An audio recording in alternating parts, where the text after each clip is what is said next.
এখন আসেন আমরা যে বলছি যে 3 তাসবিহ, যে সুবহানাল্লাহ, আলহামদুলিল্লাহ, আজকে তাসবিহ, এটা আমাদের জন্য আজকে 3 দিনের যে এটা আমাদের জন্য এই তাসবিহর ফয়দা কি? এই তাসবিহর ফয়দা হলো হাদিসের মধ্যে আসছে যে এই তাসবিহগুলা, যে এটা মুসলিম শরীফের হাদিসে আসছে, সহিহ বুখারীতে আসছে, অনেক ইয়াতে আসছে। যদি আমরা সুবহানাল্লাহ শব্দের অর্থ কি? আল্লাহ অতি পবিত্র, আল্লাহ সবচেয়ে বেশি পবিত্র।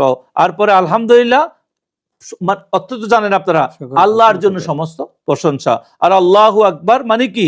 আল্লাহু আকবার এটা হলো আল্লাহ সর্বোত্তম, আল্লাহ সর্বমহান। এখন প্রথমটা কতবার? 33 বার। দ্বিতীয়টা কতবার? 33 বার। আর চতুর্থটা কতবার? এটা একটা রাসূলের থেকে তরতিব হয়ে আসছে, এটা বুখারী শরীফের দ্বারা আছে। আজকে অনেক ভাইরা বলে তোমরা সংখ্যা বলো কেন? কোন জিনিস বলতে গেলে তারা ভুলে গেছে রাসূল শিক্ষা দিয়েছেন যে সংখ্যায় পড়ো। 33 সুবহানাল্লাহ 33 বার, আলহামদুলিল্লাহ 33 বার, আল্লাহু আকবার কতবার? 34 বার। এটা হিসাব রাখতে হবে, এটা বুখারী শরীফের হাদিসের দ্বারা আসছে। এখন এই তাসবিহগুলোর তাৎপর্য আমরা একটু আলোচনা করি। যেমন সুবহানাল্লাহ, আল্লাহ পাকের অতি পবিত্র, আল্লাহ কি? অতি পবিত্র। এখন এটা আমরা স্বীকার করি যে আল্লাহ সব ধরনের ত্রুটি, দুর্বলতা, সব যত রকমের ভুল ভ্রান্তি থেকে আল্লাহ কি? মুক্ত। আল্লাহর কোনো এগুলো হইতে পারে না। যখন আমরা এটা স্বীকার করি, একজন বিশ্বাসী হিসাবে যখন আমরা এটা পাঠ করি, তখন আমাদের যত রকমের দৈহিক যত ক্লান্তি থাকে, দুর্বলতা থাকে, আমাদের ভিতরে যত রকমের অশান্তি থাকে, এগুলা দূর হইয়া যায়। আমাদের ভিতরে কি এগুলা দূর। একটা মানুষ পরিশ্রম করার পরে ক্লান্ত হয়ে যায় না? তো যখন সে সুবহানাল্লাহ বলে, যখন সে তার ভিতরে যখন ময়লা থাকে, সেগুলা কি হয়? শব্দ। কারণ আল্লাহ হলো আল্লাহ কাদের, আল্লাহ সর্বশক্তিমান, এবং তার অন্তরের ভিতরে যত খারাপ চিন্তা থাকে, বাজে চিন্তা থাকে, দুশ্চিন্তা থাকে, পেরেশানি থাকে, এগুলো সুবহানাল্লাহ বলার সাথে কি হয়ে যায়? সাথে সাথে দূর হইয়া যায়। সুবহানাল্লাহ বলেন, সুবহানাল্লাহ, সুবহানাল্লাহ। এরপরে হলো আলহামদুলিল্লাহ। আলহামদুলিল্লাহ মানে আল্লাহর প্রশংসা করা। এখন এটার তাৎপর্য কি? এটার গুরুত্ব কি? দেখেন, যখন কোনো মানুষ রবের শুকরিয়া আদায় করে, কৃতজ্ঞতা আদায় করে, তার উপর খুশি থাকে, এটা কৃতজ্ঞতার মাকামে তাকে নিয়ে যায়, স্থানে নিয়ে যায়। এখন নিজের হাতের করা, সারাদিন যে কষ্ট করি পুষ্কা পড়ছে আম্মাদানের, সারাদিনে যে ক্লান্তির অভিযোগ না করে যখন নবীজি কন্যাকে এটা শিখেছেন, তার জন্য কৃতজ্ঞতা, তার জন্য কি? কৃতজ্ঞ মানুষের অভ্যন্তরীণ শক্তি ও বরকত। কেন?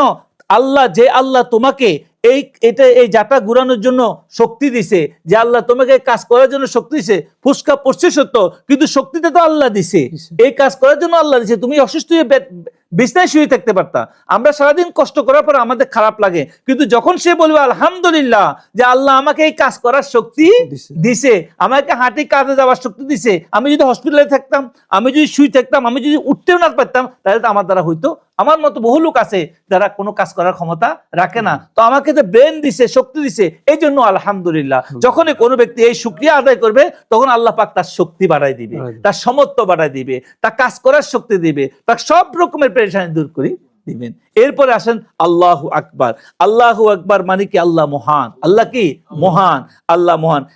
এখন এটা আমাদেরকে কি স্মরণ করে দেয়? যে সব কাজেই, যত কাজে হোক না কেন, আল্লাহর কাছে কোনো কিছু বড় নয়, সবচেয়ে ছোট। ঠিক আছে না? সবকিছু কোনো বোঝা, কোনো শক্তি, এটা কোনো বাড়ি নয় আল্লাহ শক্তির কাছে। কোনো কিছু কি? এটা কোনো কিছুই নয়। এই জন্য আমার যে কষ্ট হয়েছে, এটা আল্লাহ মহান, আল্লাহু আকবার বলার সাথে সাথে এটা কোনো কিছু নয়। এই জন্য আমাদেরকে মিনিমাম এই 100 বার, যেভাবে আমরা বলছি লাস্টে 36 বার সহকারে 100 বার আমরা পরিপূর্ণরূপে পড়ব। এখন আসেন মুক্তাসার ভাবে বলি, যে আমরা যখন এই খাতুনে জান্নাতের তাসবিহে ফাতেমি আমরা পড়ব, সাথে সাথে আমরা যে সমস্ত বুজুর্গানে দ্বীনের যে শিক্ষা, স্কলারদের যে শিক্ষা, হযরত খাতুনে জান্নাত রাদিয়াল্লাহু তাআলা আনহা বলছিলেন যে যেদিন থেকে তিনি এই তাসবিহ আদায় করছেন, কে বলছেন? খাতুনে জান্নাত বলতে এই তাসবিহ প্রতি রাতে পড়া শুরু করলেন, তখন থেকে, এরপর থেকে তিনি আর আগের মতো শারীরিক কষ্ট, দুর্বলতা, সেটা আর কখনো ওনার কাছে লাগতেন না। এটা পড়ার সাথে সাথে এখন আল্লাহ পাকের ঐশ্বরিক শক্তি তার কাছে আসছেন। এটা শরীরে এক বিশেষ শক্তি যোগায়। যখন যে সুবহানাল্লাহ বলে, ঐশ্বরিক শক্তি তার মধ্যে আসে, কি হয়? যোগ হয়। তার ক্লান্তি, তার দুর্বলতা কি হয়ে যায়? দূর হয়ে যায়। আমাদের মারা বোনেরা তোমরা আজকে এত করো, তো তোমাদের জন্য এটা খুবই জরুরি যে সুবহানাল্লাহ, আলহামদুলিল্লাহ, আল্লাহু আকবার, এটা শুধু মাদের জন্য নয়, এটা আমাদের জন্য, পুরুষদের জন্য, এটা কি সবার জন্য এই যে শিক্ষা। আমরা যদি সুবহানাল্লাহ, আলহামদুলিল্লাহ, আল্লাহু আকবার তাসবিহ পড়ি, ঐশ্বরিক শক্তির দ্বারা আমাদের ভিতরের মনের দুর্বলতা দূর হয়ে যায়, শারীরিক দুর্বলতা দূর হয়ে যায়, মানসিক প্রশান্তি, যত রকমের দুশ্চিন্তা, অস্থিরতা, দৈনন্দিন জীবনে কাজের অভাব অনটন, এগুলা দূর হয়ে যায়। তারপরে এটি ঘুমানোর সময় পড়লে আমরা শয়তানের থেকে, আমাদের মুজাদ্দ আল পেসারি রহমতুল্লাহ আলাইহি মকতুবাতের মধ্যে লিখছে, যে ব্যক্তি শোয়ার সময় শুই যে সুবহানাল্লাহ, আলহামদুলিল্লাহ, আল্লাহু আকবার 300 বার তাসবিহ পড়ে, তো ওর কোনো রকমের অনিষ্ট করতে পারে না, রুহানিয়তে অনেক তরক্কি হয়। তো এই জন্য এটি ঘুমানোর সময় শয়তানের যত রকমের কুমন্ত্র আছে সেখান থেকে আমাদেরকে আল্লাহ রক্ষা করে। এখন এটা কিভাবে আমল করব, এই আমলটা আমরা কিভাবে করব, এটাও এই হাদিস দ্বারা আসছে। সেখানে হযরতে খাতুনে জান্নাত ফাতেমা রাদিয়াল্লাহু তাআলা আনহা রাসূল সাল্লাল্লাহু আলাইহি ওয়াসাল্লামের নির্দেশ ক্রমে রাতে ঘুমানোর আগে বিছনায় শুয়ে এটি পাঠ করতেন। বিছনায় শোয়ার পরে এটি তিনি পাঠ করতেন। প্রতিটি শব্দের অর্থের দিকে মনোযোগ দেওয়া। আমরা যে পড়তেছি সুবহানাল্লাহ, আলহামদুলিল্লাহ, আল্লাহু আকবার, এটা প্রত্যেকটা অর্থ কি, এটার মানে কি, আমি একটু আগে বললাম তাৎপর্য, এগুলা খেয়াল করে পড়া। আর আমরা সংখ্যা ঠিক রাখা, প্রথমটা 33 বার, দ্বিতীয়টা 33 বার, আর তৃতীয়টা 34 বার, এভাবে হিসাব করে পড়া, যেন আমাদের 100 পূর্ণ, এদিকেও খেয়াল রাখতে হবে, তাহলে এটা বরকত হবে। এই জন্য আমাদেরকে যে আমরা আধ্যাত্মিক উন্নতি করার জন্য, রুহানি উন্নতি করার জন্য আমাদের দরকার, খাস করে দরকার হলো আমাদেরকে যে 3টি কাজ করা, সেটা হলো শরীয়তের পাবন্দি করা, শরীয়তের এলেম হাসিল করা। শরীয়তের পাবন্দি যেমন আমাদের নামাজ, রোজা, পর্দা, এগুলো আমাদেরকে সঠিকভাবে এলেম নিয়ে আমল করা। তারপরে দ্বিতীয় হলো সর্ব অবস্থায় ওযুর সহিত থাকা, জাহিরি ওযু, বাতিনি ওযু, দুইটার সাথে থাকা। এটা হলো নফসের সাথে যুদ্ধ করা, তাহলে নফস শান্তি থাকে।